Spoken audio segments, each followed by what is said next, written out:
Hi, everybody. Nice to see you all here again. Good thing, Steve, you gave that warning about making sure you don't listen to people up here. You listen to your doctor as if they know about nutrition and health, right? You got that warning. Might as well listen to your mailman and get better advice there, I think. Write down what your doctor says. Carefully write it on a piece of paper. Get home, just flush it down the toilet. All right, just a joke. But as you know, drugs are not our answer for what ails us, right? We can't put poisons, carcinogenic poisons in our body and expect to buy health in a bottle. You've got to earn it in your own life, in your own kitchen. You're responsible for your health, not your doctor. That's the message of this whole conference, and that's my message. It's where we have the worst healthy life expectancy of any country in the world in this country. The most cancer, the most diabetes, the most obesity, the most sickness, suffering, people with strokes and dementia. This is the disease capital of the world here. Not getting the right care from your doctors. It's insanity. I know it's just legal jumbo, you know. He has to say those things. All right, let's get started with this lecture, okay? This is about not being sick, not being overweight, not having diabetes. Nobody should have type 2 diabetes.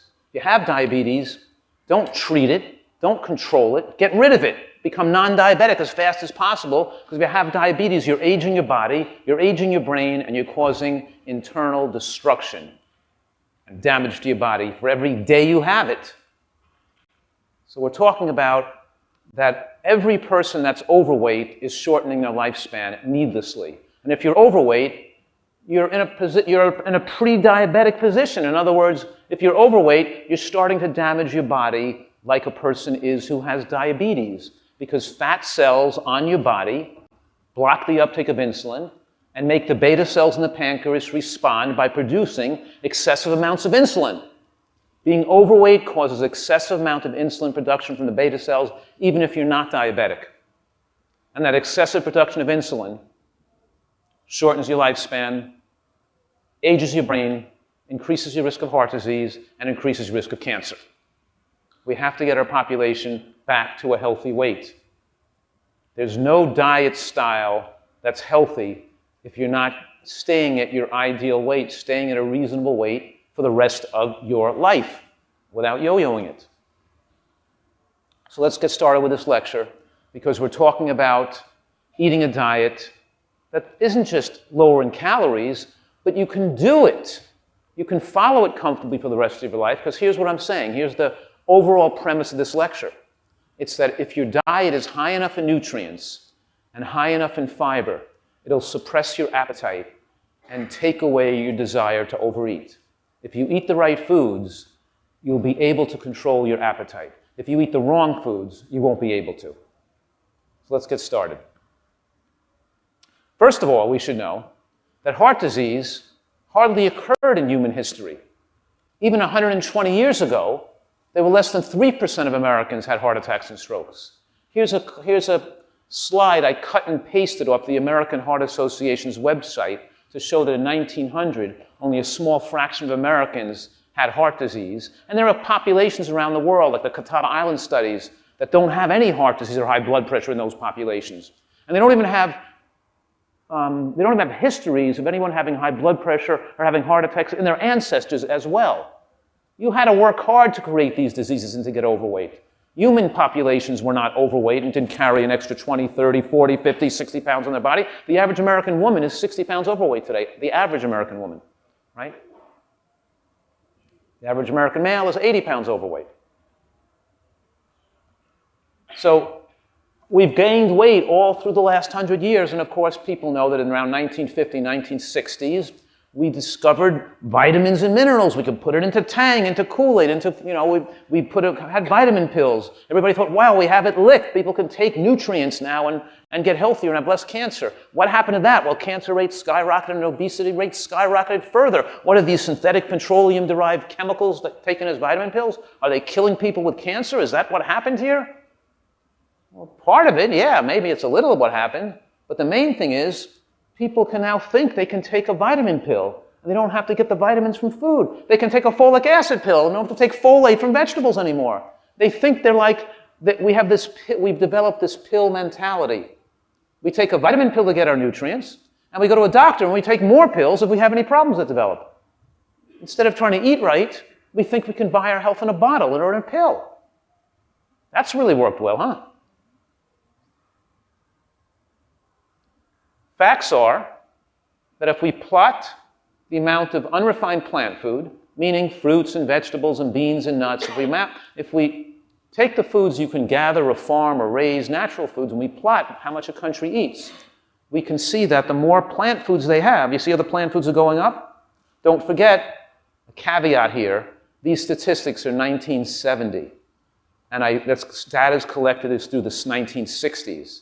You can't make this slide today. It took us a couple of years of researchers to make this slide, to make the one slide of paid researchers, but you can't do it today because even to try to do it out of 2000, year 2000 statistics about 20 years ago, you didn't have countries eating so much unrefined plant food. The American way of life with higher amounts of animal products and higher amounts of processed foods and fast foods have permeated the world, across the world. You can go in rural China, go in Thailand and South Vietnam, and you're seeing fast food restaurants and Kentucky Fried Cancer all over the place.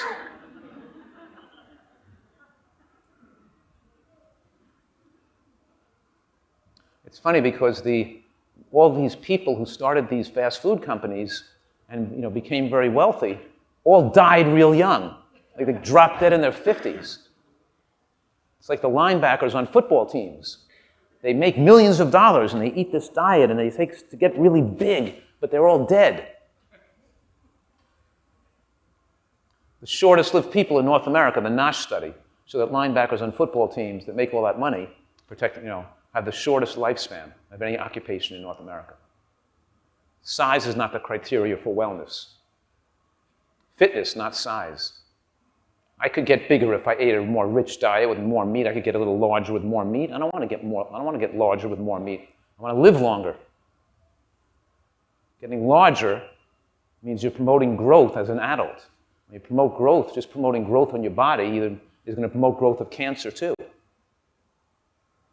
So what I'm saying in this slide is we go back in time, we can see that populations that had higher rates, higher amounts of plant food had lower rates of heart attacks and strokes and cancer. Cancer goes down in direct inverse relationship to the amount of natural plants in your diet. And this was back in the 1970s, but now we have more than a dozen long-term epidemiologic studies studying populations with thousands of people for decades, showing that as either processed foods increase or as animal products increase, lifespan shortens. Now Americans eat almost all processed foods and animal products. That's all they eat. They only eat 2% of calories from vegetables in this country. 2%. Fast food and meats have become the major source of calories. Fast food and animal products are the major source of calories. I'm talking about fast food, processed foods. It's not just foods you buy in a fast food restaurant. It's also bread, white bread products, commercial baked goods, pasta, salad oil, mayonnaise, donuts, cookies, crackers, rice cakes, breakfast bars, chips, soft drinks, all this junk candy, everything people are eating. It's what they're living on. It's amazing. I'm surprised they're all not dead before they're 30 years old, that most of them are dead. But they're not dead by then usually. But they've lost brain function. They've weakened their intelligence. They've changed their personalities. They're not the humans they could have been. Even if by 30 years old, they're suffering in a lot of ways. And their life becomes a mere shell of who they could have been if they've kept in great health.